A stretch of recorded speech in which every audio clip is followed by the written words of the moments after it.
United's mod reuses game has been on fire this year, producing some bangers that I've already looked at, so let's continue the trend and look at another. Hello and welcome to Jinx, where today I'll be taking a break from my 500th rewatch of Arcane to look at one of the most famous geriatrics of the Transformers, United Voyager class Vector Prime.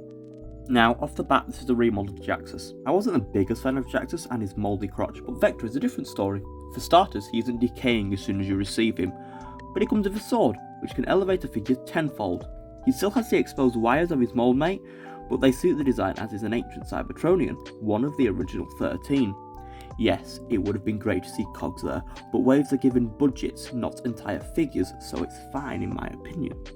His paint is beautiful and feels ancient, like an older version of Cogman from TLK, but his sword and cape is where the colours shine as they are glittery like stars in an ocean, same with his Cyberplanet key, which is a great idea for the prime of time.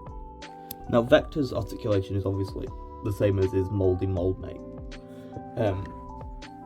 So there are a lot of discrepancies, would you call it?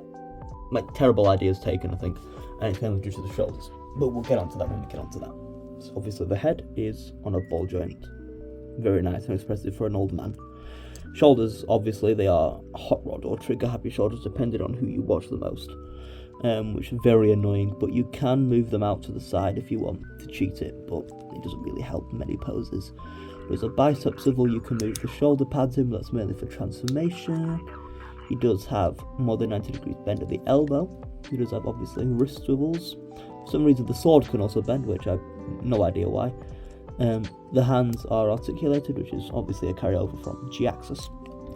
The waist is swiveling and the legs are very loose. This is my main problem with the figure. The loose legs and the backpack, because they're also loose. You can go back that far, go forward that far, in and out, obviously thigh swivel, more than 90 degree bend at the knee, and ankles can go up a slight amount, back a lot due to transformation. Obviously, you've got the ankle pivot. That's also annoying there with the old bits that were there from Jaxus, and obviously the wings have all got a bunch of hinges and stuff which are very loose. On my copy anyway, because it was one of the first runs. It was a TF Nation pick up this one, so it was one of the first runs. The Vector. That's his articulation. So very loose for an old man. Despite his looseness, uncommon in the elderly, his transformation is solid, a little too solid in some areas, but the Jed is pretty. It's not 100% accurate to the anime, but it feels very Star Wars. A lot of the paint budget went into making this jet stand out, and it works. Plus, those wings are really on show here. I love it. Overall, this isn't the best figure. I wouldn't track him down, but he's not bad to have, especially with Age of the Primes coming next year. You could probably find many people like him though in your local pub drinking Stella.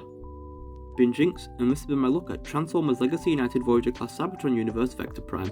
Don't forget to check my book out, link to the description, and I'll see you in the next take a look at another character from the franchise we all love.